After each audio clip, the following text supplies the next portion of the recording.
Mac जी, सबसे पहले तो आर्क लाइफ पे आपका बहुत स्वागत है और आपसे बहुत ज़्यादा बातें नहीं करते, शुरुआत बस इससे करूँगा। एग्ज़ाम प्लस को आपने किस तरीके से इसकी शुरुआत की? अगर परिस्थितियों की बात की जाए तो इस यंग एज में आपने एक बहुत बड़ा चैलेंजिंग टास्क लिया है और बच्चों का भविष्य संवारना एक अपने आप में बहुत बड़ी उपलब्धि होती है। तो इसके बारे में थोड़ा सा आप बताएं कि इसकी शुरुआत आपने कैसे की? जी, सबसे पहले तो मैं आप सभी लोगों को जय हिंद के साथ अभिवादन करना चाहूँगा, क्योंकि मैं ऐसे ही अभिवादन करता हूँ जय हिंद से। और जो आपने बात पूछी मुझसे कि जो चैलेंजिंग टास्क आए या क्या चीज़ें आई एक संस्थान को चलाने के लिए, कौन कौन सी दिक्कतों का सामना करना पड़ा, तो सबसे पहली बात तो मैं ये बताऊंगा कि मेरा 10+ वर्षों का अनुभव रहा है शिक्षण में, संस्थान में और पठन पाठन के कार्य।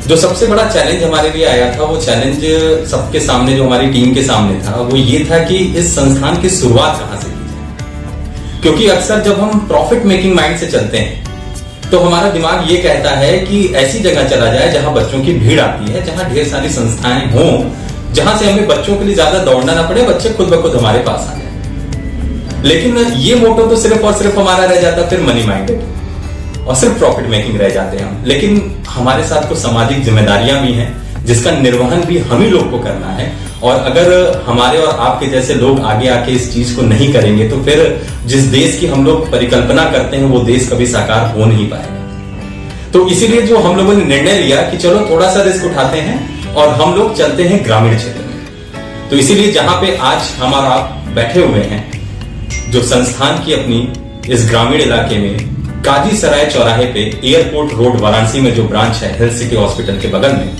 तो इस संस्थान को फिर हम लोगों ने स्वरूप देना शुरू किया। उसके बाद जो दूसरा हमारे सामने चैलेंज ये आया कि ये वो एक ऐसी जगह है जहां पे अभी भी बच्चों के बीच में पढ़ाई को लेके उतनी चेतना अभी जागृत नहीं है। पढ़ाई को लेके अगर मैं चेतना की बात कर रहा हूं तो साक्षर होने की बात नहीं कर रहा हूं मैं बात कर रहा हूं उनके समर्थ होने की, उनके स्वावलंबी होने की बात कर रहा हूं। साक्षरता है लेकिन स्वावलंबन की दिशा में जो कदम उठाना चाहिए था वो शायद अभी उनको इसका साधन नहीं मिल पाया था।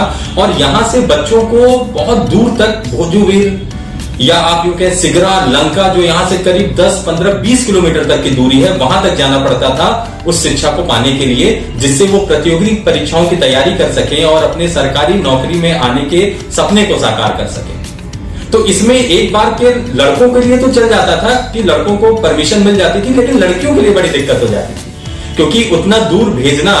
और अभी देखिए ग्रामीण इलाका है तो यहाँ पे माँ बाप की सोच कह लीजिए, चाहे उनका डर कह लीजिए, कि अभी इतना विकसित नहीं हो पाई थी सोच कि हाँ बच्चियों को भी भेज दें उतनी दूर, अकेले वो जाएं वहां पढ़े लिखें और चले आए। दूसरा, बच्चों के सामने जो सबसे बड़ी चुनौती और आने वाली थी सामने, वो ये थी कि वो आर्थिक, बाहर जाके पढ़ना, खाली कोचिंग की फीस नहीं देनी होती, फिर उसके बाद आपका किराया लगना होता है। अगर आप वहां रह के पढ़ रहे हैं तो उसके खर्च अलग होते हैं और इतना अपर यहाँ पे जो आप कह लीजिए कि लिविंग ऑफ स्टैंडर्ड नहीं कि वो सब लोग उसको एफर्ट कर सके। तो हम लोगों ने फिर ये ध्येय बनाया कि हम लोग अपने प्रॉफिट को पीछे रखते हैं और अपनी सोशल रिस्पॉन्सिबिलिटी को आगे रखते हैं और हम लोग इस बात को एक दृढ़ निश्चय के साथ आगे बढ़ा जाएगा कि हमको यहां से रिजल्ट ओरिएंटेड काम करना है, भले हमारा प्रॉफिट ना हो पाए।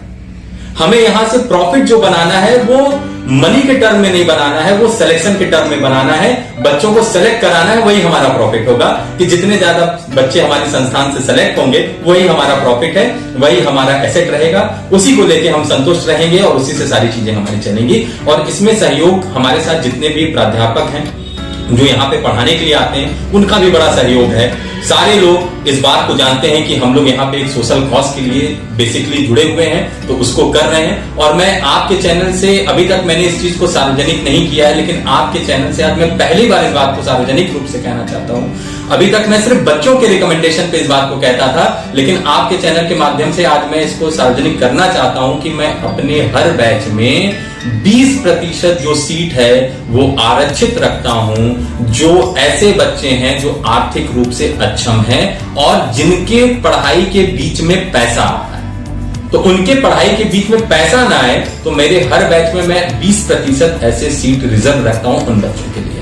और मैं आप सभी लोगों से भी, जो भी दर्शक देख रहे हैं, उनसे अपील करना चाहूंगा, जो भी ये काजी सराय, हरौवा या बाबरपुर तक के क्षेत्र के जितने भी आप लोग अगर देख रहे हैं इसको और जानने वाले, अगर आप में से कोई ऐसा बच्चा है जो पढ़ाई नहीं कर पा रहा है आर्थिक रूप से कमजोरी के कारण या आर्थिक रूप से अक्षम होने के कारण, तो आप हमारी संस्थान पे जरूर आइए।